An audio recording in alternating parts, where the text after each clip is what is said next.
Good morning po, isang makakalikasang umaga, Sir Ted and DJ Chacha. Good morning, Doc Jello. Thank you for being on the show. Sir, patuloy po yung concern ngayon dito sa air quality sa Metro Manila. Actually, kung hindi tayo nagkakamali, parang mga 2 linggo na rin po ito. Simula nga po nung nagkaroon ng sunog dyan sa Navotas Landfill last April 10 pa. Ayon po mismo sa ACRI at Breathe Metro Manila, ang sinasabi nila dito, hindi pa rin daw ganap na nakaka-recover yung hangin sa ilang lungsod dito po sa Metro Manila, maging sa Bulacan. Gaano po ba kaseryoso ngayon yung sitwasyon dito sa tinatawag nating hindi maganda po yung kalidad ng hangin natin dito sa Metro Manila? Tama po, no, ma'am, no? Actually, it's now 2 weeks, no? 14 days. And base na rin po sa aming ongoing monitoring, patuloy pa rin po, no, ang paglala ng hangin. Hindi na lamang po sa upper corridor or northern corridor ng Metro Manila. Nakikita na po natin na hindi na lamang sa Navotas, Malabon, Valenzuela at Quezon City. Ngayon po ay lumalala na rin yung hangin, no, sa ibang bahagi ng Metro Manila, sa Mandaluyong, sa Las Piñas. And even nga po, no, outside of Metro Manila, particularly in Bataan and Bulacan. Kapag sinasabi po natin na lumalala, no, at least this morning po, no, we are at unhealthy air quality levels, no. Yun po ay base sa ating air quality index. Ang unhealthy po, ito po yung orange, no, particularly unhealthy for sensitive groups. And kapag ganito po yung level ay una-una po, no, ini-encourage natin yung um, pag-iwas sa paglabas as much as possible, especially for sensitive groups. And yung po mga kailangang magtrabaho talaga sa labas, no? We avoid yung physical or excessive strenuous activity kasi nga po, no, that can also contribute to their health risks if they do go outside. Meron din po bang level ito, yung pagtansya natin o pagtingin natin ng kalidad ng hangin dito sa, sabi nyo nga, umabot na po hanggang sa Bataan. So ngayon, we're calling it unhealthy. Gaano po ito ka-unhealthy? Kasi sabi nyo, bawal ang strenuous activity. Bawal, ang inyo nga pong sinasabi, bawal ang paglabas. Pero parang hindi naman po pwede yun, lalo dun sa mga papasok sa kanilang trabaho. Anong level ng pagka-unhealthy po ngayon ang kalidad ng hangin dito sa Metro Manila? So ngayon po, no, sa iba't ibang bahagi po ng Metro Manila, ang air quality po natin, ang air quality index po natin is nasa unhealthy for sensitive groups. That corresponds po, no, to PM 2.5 levels of around 35 to 45 micrograms per cubic meter. Pero yun po ay nasa gitna pa, no? After po ng unhealthy for sensitive groups, we have very unhealthy, no? So kapag ganun po, for everyone, talagang ini-encourage na po natin na mag-stay indoors, whether you are a healthy individual, but especially so if you have pre-existing conditions or if you're very old or very young, mas mataas pa po doon, no? And we've seen this during the active fire of the Navotas incident, acutely unhealthy. And yung pinakamalala po is yung emergency levels. So kapag po ganun ay kailangan na ng evacuation, especially for affected areas. Okay, so nasa gitna po tayo ngayon pero sabi ninyo for sensitive groups, hindi nyo sila pinapayagang lumabas sa ngayon. Sino-sino po ito nandito sa grupo na ito? Po ba yung mga bata, senior citizens, yung mga may comorbidities? So pag po mga sensitive groups or vulnerable groups, ito po yung tama ho kayo, no? Yung mga matatanda, mga bata, yung po may mga pre-existing na conditions, particularly po yung mga may sakit sa puso, may sakit sa baga, respiratory and cardiovascular diseases, and yung mga nagbubuntis po, no? Pero ma'am, very important din po na isama natin yung ating mga outdoor workers, no? Ang ating mga drivers, ang ating mga commuters, lalong-lalo na po yung mga nagtatrabaho kasi kapag po kayo ay nagtatrabaho, you breathe and take in more air, you breathe more deeply. So kapag masama po yung hangin, mas marami pong masamang hangin ang pumapasok sa inyong katawan.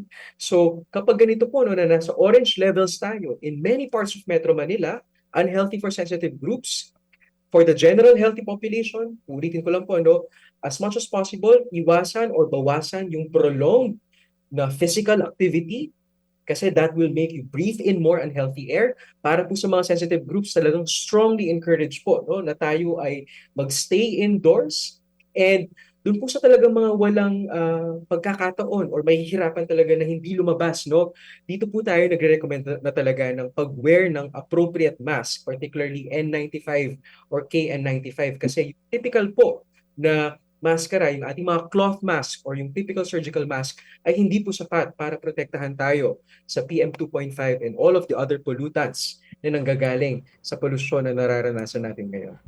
Before the Navotas landfill fire ba, kumpara ngayon, ano ba ang diferensya? Doctor?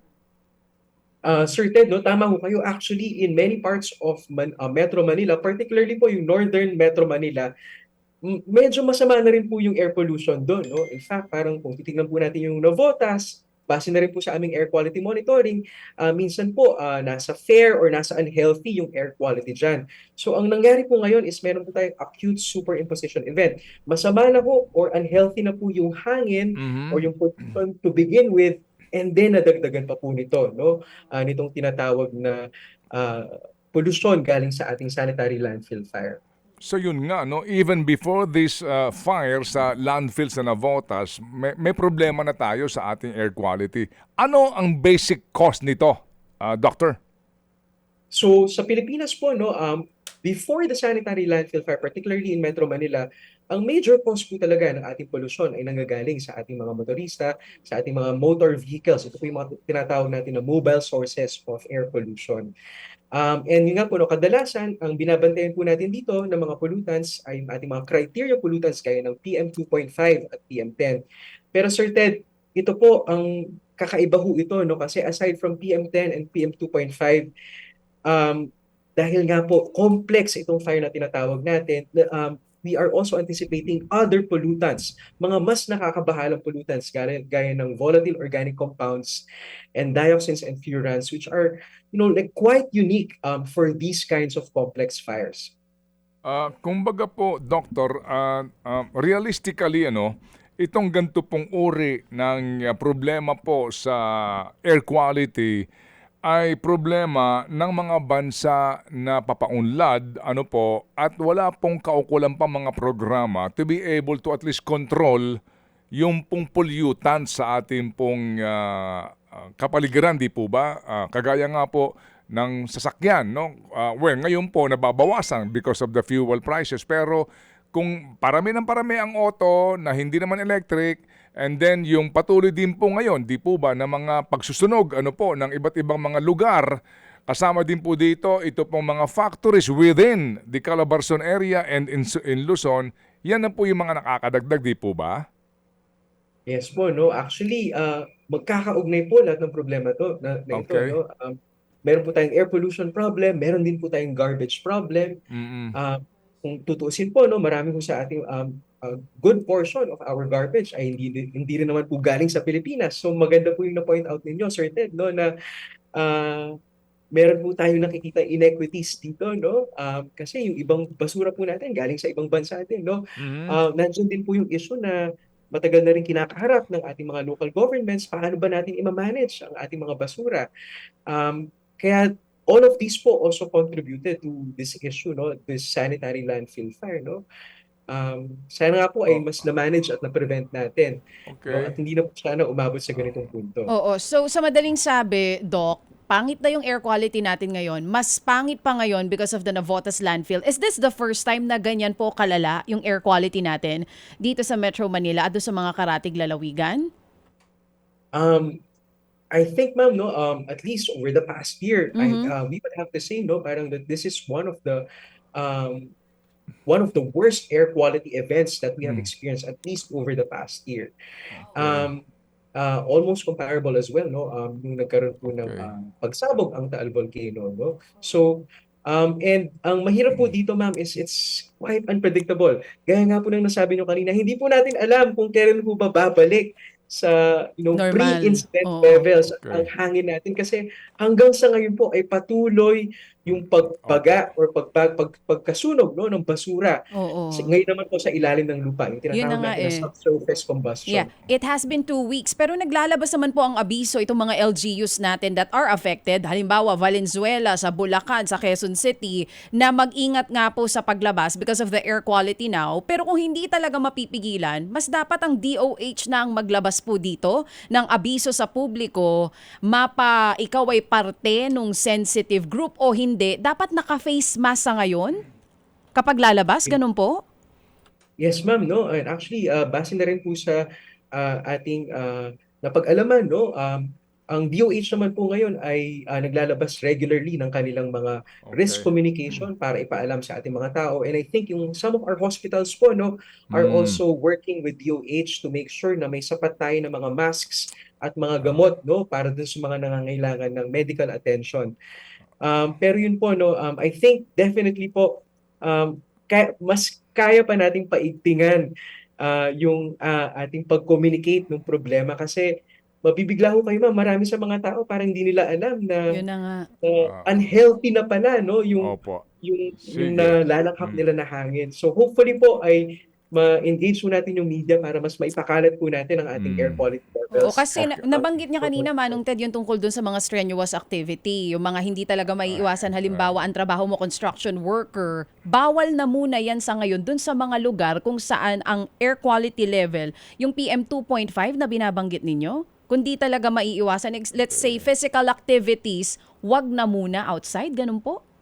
Yes, ma'am, kung susundin po natin yung World Health Standard, Organization standard. guidelines po, Opo, at opo. these levels of air quality, dapat ang advice po is avoid prolonged, strenuous outdoor physical activity. Yan po No? ay, So, opo, opo, yan po ay standard, ano po, WHO na hindi po naman pwedeng masunod sa bansa po na tulad sa atin. Sige po, so sir, ito po, no, ang katotohanan dito, sir, call ng gobyerno ito, tama? Meron na po tayong Clean Air Act, right? Meron na po tayong Solid Waste Management Act.